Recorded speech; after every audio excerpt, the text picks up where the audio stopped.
কি নাম ছেলের? পরাতুলে। কোথায় বাড়ি? বেল পাহাড়ি। কি আছে সেথা? দারিদ্রতা। কি আছে সেথা? দারিদ্রতা। আর কিছু নাই? খিদের বালাই পড়াশুনো? কেউ করি না। স্কুল আছে? নয়কো কাছে, কত দূরে? দেবান্তরে। মাস্টার কটা? মোটে একটা। স্কুল চলে? গোলেমালে। বাবা আছেন?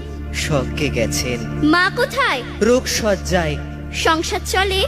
ভিক্ষা পেলে থাকিস কোথায়? গাছের তলায়। ঝড় বাদলে? ভিজি জলে। ডাক্তারখানা? একটাও না। অসুখ বিসুখ? সব ঝাড় ফুক। পূজা পার্বণ? শুধু শালবন। হিন্দু না বৌদ্ধ? জনযুদ্ধ। কেন হোলি? কি করে বলি? পুলিশ আসে? মাসে মাসে। এসে কি করে? মারে ধরে, তারপরে? জেলেও পড়ে। কি পাস?